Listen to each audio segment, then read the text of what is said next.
এরপরে যে আমরা স্লাইডটাতে আসছি সেটা হচ্ছে keyword research is very important for online business specially because কিওয়ার্ডটাই কিন্তু এখানে আসলে keyword that means that is the কি।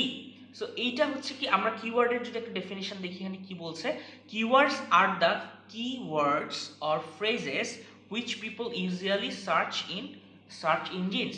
তার মানে আমরা সার্চ ইঞ্জিনে যেই ওয়ার্ড দিয়ে কিংবা ফ্রেজ দিয়ে সার্চ করছি সেটাই কিন্তু কিওয়ার্ডস।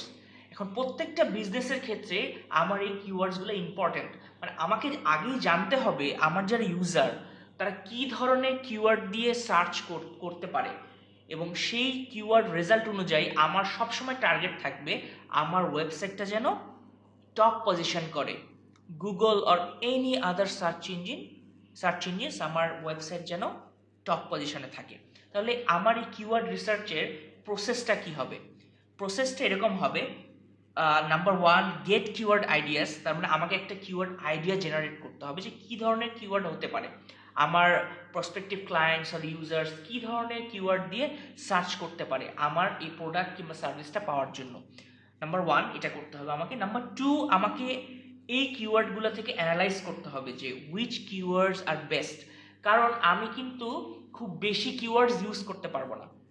হতে পারে আমি আমার কিওয়ার্ড আইডিয়াসে আমি হয়তো 100 কিওয়ার্ড পেলাম কিংবা 70টা কিওয়ার্ড পেলাম, 50টা কিওয়ার্ড পেলাম, আমি কিন্তু সব কিওয়ার্ডস ইউজ করতে পারবো না। সো এখানে আমাকে অ্যানালাইজ করতে হবে, অ্যানালাইজ করে বের করতে হবে those what are the keywords that we should use, যেই কিওয়ার্ডগুলো আমরা ইউজ করতে পারবো, আমার ইউজাররা বেশি ওই কিওয়ার্ড দিয়ে সার্চ করবে কিংবা আমার কম্পিটিশনটা কম।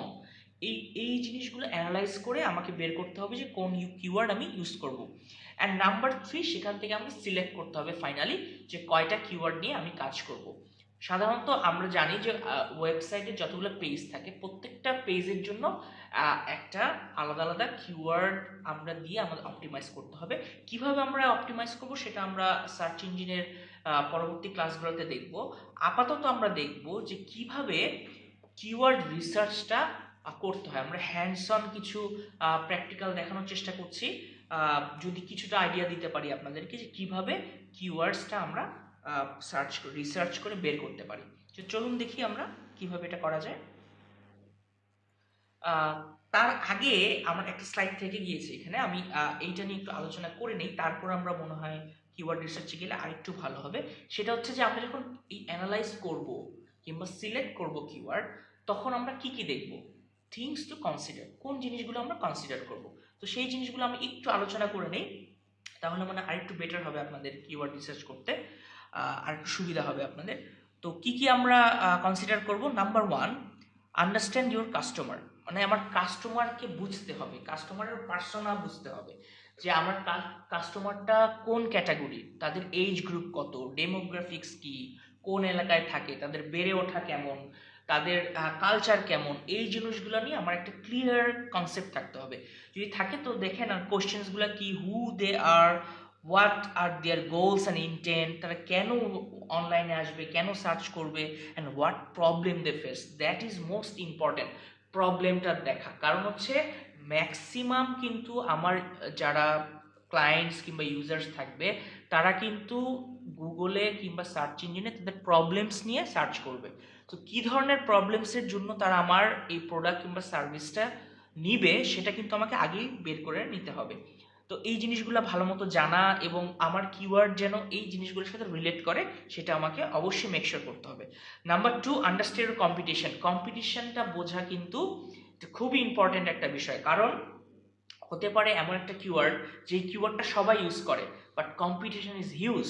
ফর এক্সাম্পল আমি বলতে পারি অ্যাপেল যদি আমি সার্চ করি অবশ্যই এটা কি আসবে, অ্যাপেল কোম্পানি আসবে, তাদের প্রত্যেকটা প্রোডাক্টের একটা ওয়েবসাইটগুলো আসতে পারে, এই প্রোডাক্ট রিলেটেড রিভিউজ আসতে পারে। এখন আমার যদি আমার যদি কিওয়ার্ড হয়, ফর এক্সাম্পল আমি একটা রেস্টুরেন্টে আমি হচ্ছে অ্যাপেল ডিশেস বানাচ্ছি, তো অ্যাপেল একটা ডেজার্ট বানাচ্ছি অ্যাপেল দিয়ে। তো আমি যদি অ্যাপেলটা আমার সেক্ষেত্রে আমার কিওয়ার্ড রাখি, তো কি হবে, আমাকে প্রচুর একটা কম্পিটিশনের মধ্যে দিয়ে যেতে হবে। এমনও হতে পারে হয়তো আমি 5 বছর চেষ্টা করলেও আমার ওয়েবসাইটটাকে আমি ফার্স্ট পজিশনে আনতে পারবো না।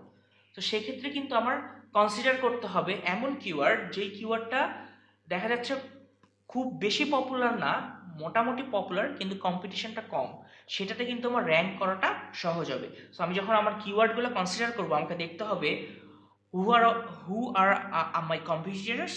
সো কম্পিটিটর্স, আমার কম্পিটিটর্স কারা, যদি আমি এটা জানতে পারি তাহলে যেটা হবে তারা কতটা স্ট্রং সেটা আমি বের করতে পারবো, এবং সেটা যদি বের করতে পারি সেই অনুযায়ী কিন্তু আমি কিওয়ার্ডটা রিসার্চ করে বের করতে পারবো যে তারা কি ধরনের কিওয়ার্ড ইউজ করে এবং আমার কি ধরনের কিওয়ার্ড ইউজ করা উচিত।